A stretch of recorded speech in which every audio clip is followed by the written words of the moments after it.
Good evening, folks. This is Andy Pedraza with Special Effects Academy. We're on the start of the week session in the Forex trading room for October 11th of 2020.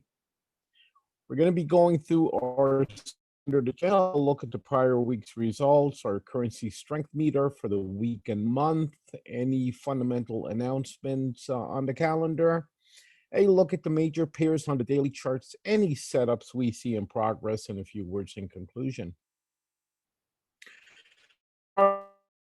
On screen is the long-term ledger. We're slightly down from last week as a result of a few losing trades that outweighed the winners, but we have open trades that are carrying a significant amount of profit, and we're still moving in our favor as the week closes.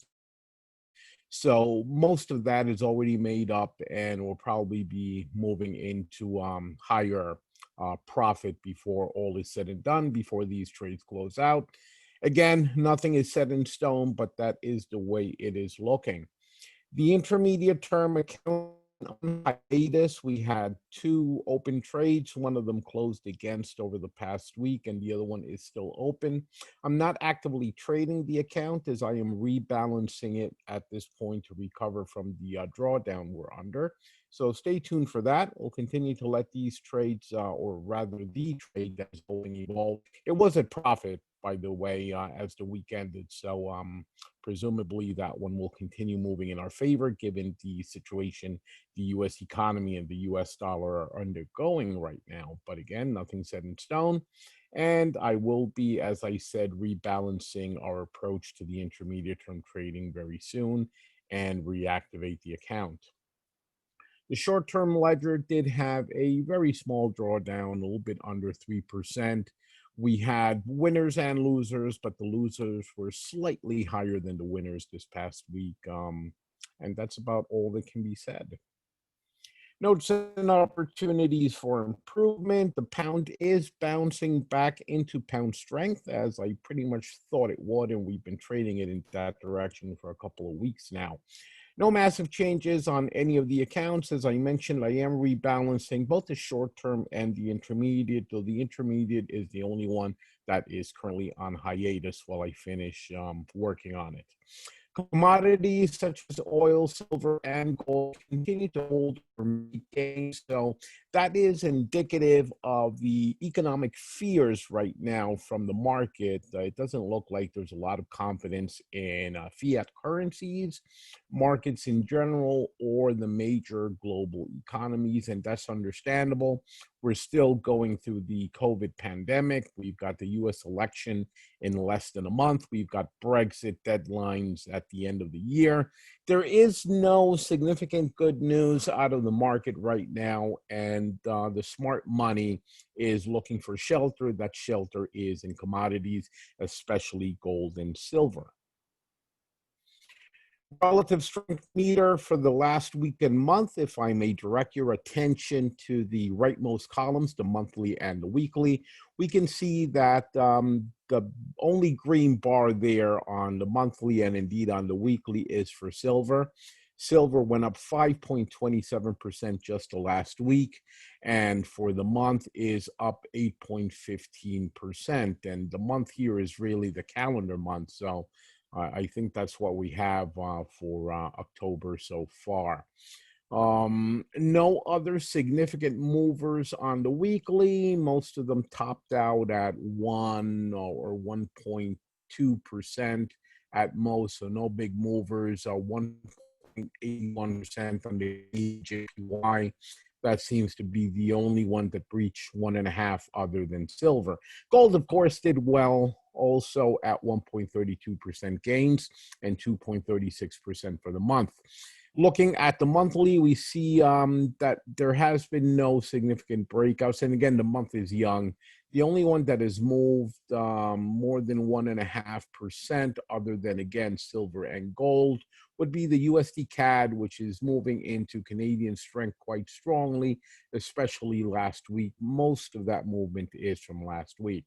Again, we do expect to see dollar weakness, especially as we get closer to the election.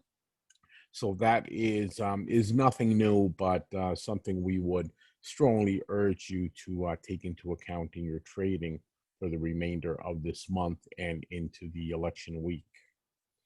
Fundamental announcements coming up. We've got the UK's unemployment rate coming out on early morning, Monday night into Tuesday morning at 2 a.m. U.S. Eastern Time. We'll be trading that one live. So check your calendars for that on my email. And on Wednesday, we have the unemployment rate out of Australia. In the evening, 8:30, we will very likely combine that with our regular evening session. Commodities, as I mentioned, oil has been holding onto its gains. So we can see that though it does dip every now and again, it really doesn't go anywhere near the support at $35 and instead prefers to be at $40 or slightly above.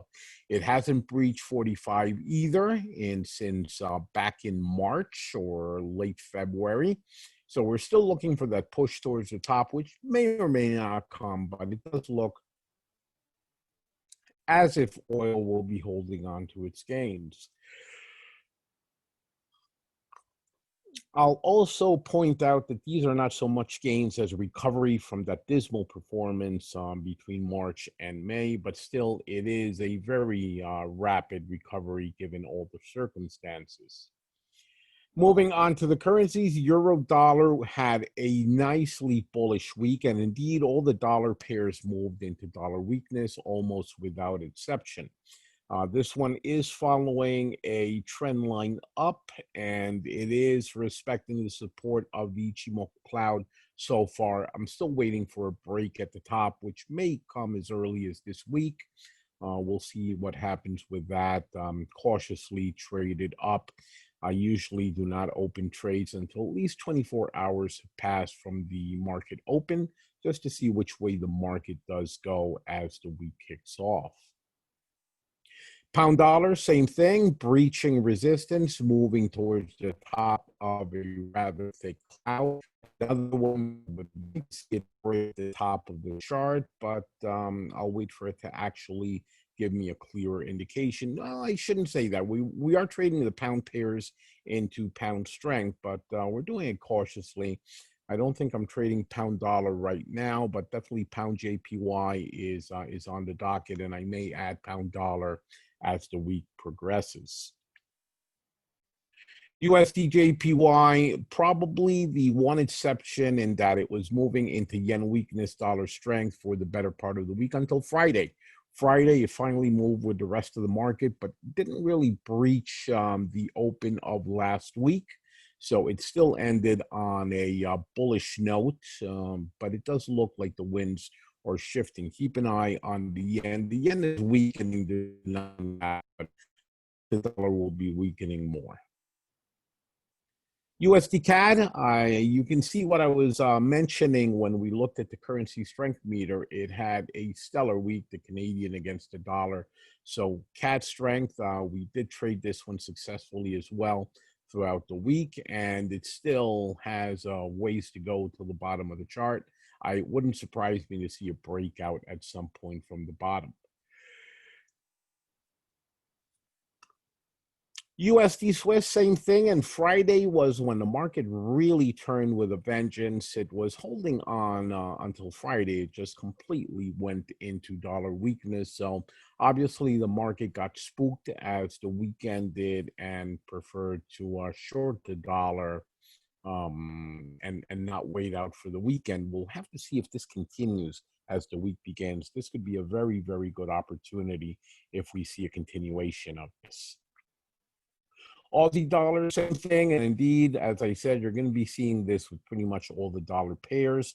Dollar weakness with a much higher movement at the end of the week on Friday. Still shy of the top. I still want to see it break out. It hasn't given us a good breakout yet, but it is heading in that direction. And Kiwi dollar, same thing. Despite a very weak start of the week, it was the other exception to the dollar weakness from the beginning. This one was going into dollar strength for all week until Friday, and then it just undid all the movement from the beginning of the week and ended bullish instead of bearish. Still shy from the top, but also heading in that direction. and it is at the top of the Ichimoku cloud. Aussie Canadian giving us a little bit of a boost towards the top as the week ended, but in general, it is sideways. Euro Swiss has been particularly crazy for months now, so it's going in all directions and really not giving us a proper entry. So we've been ignoring it, and we'll continue to do that. On the euro pound, the two major European currencies duking it out, neither one of them being able to get a strangle on so it has gone sideways, and we are waiting. This is probably going to be a really great opportunity once it breaks out, but I'm waiting for it to break out of that very narrow sideways range. It's got about 150 pips of a channel there, still traveling above the Ichimoku cloud. On a break in either direction, I'll probably take it, but my preference would be to short the euro pound going into pound strength, euro weakness, or at least more pound strength than euro strength. Euro JPY, as I mentioned, the yen is not having a good time, so the yen is weakening against the euro, heading towards the top. It's still inside the Ichimoku cloud, still a ways off from the top, at least 300 or 250 pips probably. Yeah, about 250. So we may make that trade at some point to see it move out of the cloud probably. Euro Canadian has gone sideways, not doing much of anything. It did end the week on Canadian strength against the euro, but never got to support, so we're still waiting for it to break out. This is another chart that's giving us a wonderful opportunity for a short, but we need to get the proper signal before we jump in. Pound JPY, and this is our stellar trade on the long-term account. I think we're 2 trades in and waiting for the third entry, but we're carrying a nice amount of profit right now, and we are expecting it to travel through the cloud and come out on the other side. Not sure where it will fizzle out, but so far it is looking good for a trip up towards resistance, which in and of itself will give us all the profit we were looking for initially. We may expand that and indeed open more orders, but for now, I think I'll stick to the 3 that we have, 2 active and 1 pending. Aussie JPY, yen weakness, what can I say? Same thing playing out here. I would like to see it break the top for an even bigger trade, but I'll cautiously trade it depending on which way the week starts. So stay tuned for that. Euro New Zealand is bouncing off of resistance and looking for support now. It's still technically sideways, and it has not breached the trend line yet. So it's still technically above support now. So another one where we have to wait and see what the week kicks us off with and trade accordingly. Pound Canadian, a little bit of a hectic ride on the pound CAD. It does bounce in both directions quite easily. Seems to have hit support of that very short-term trend line and bounced off of that, ending up back in its sideways channel.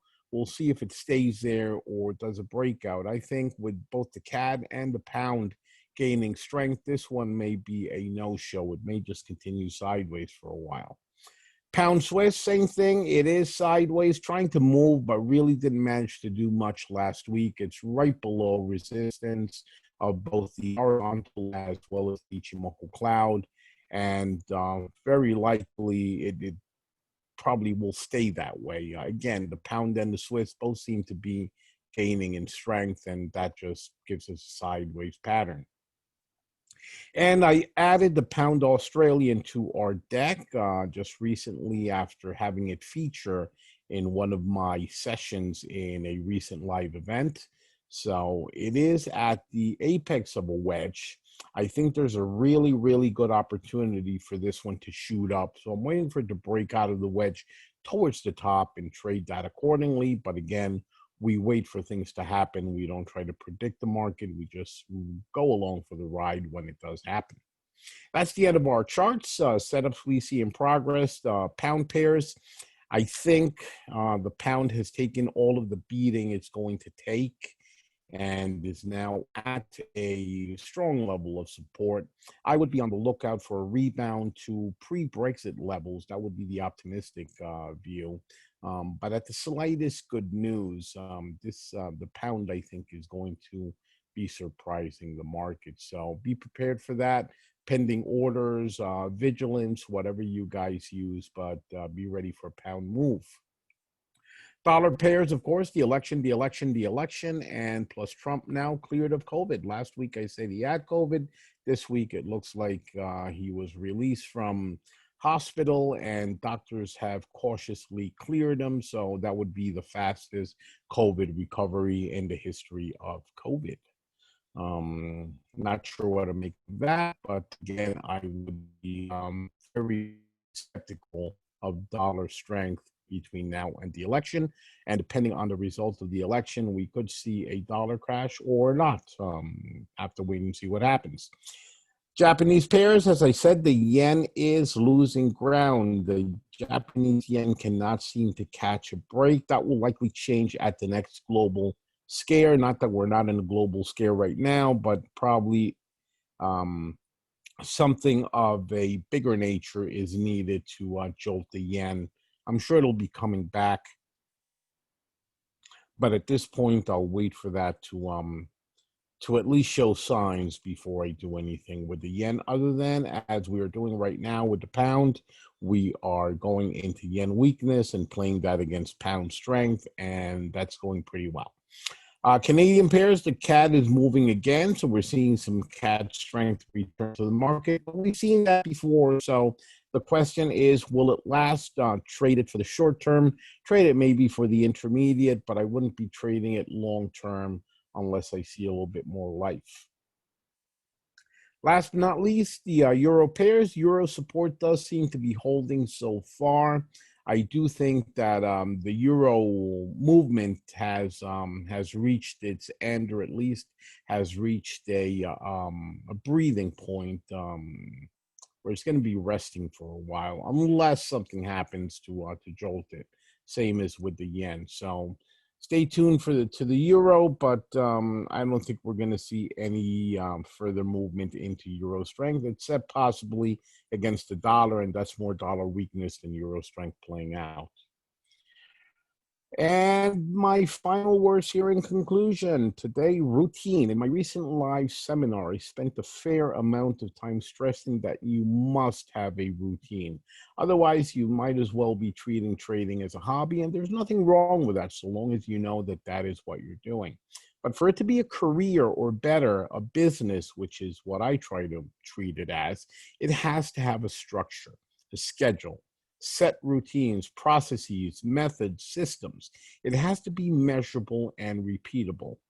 I don't do these start of the week sessions for you guys, no offense. I'm doing them for me. I would be doing this even if I didn't have the academy, because I have to look at the beginning of the week, check my results for the prior week, see what the charts are doing, set myself up for success in the coming period, etc., etc., etc. You guys should be doing something very similar.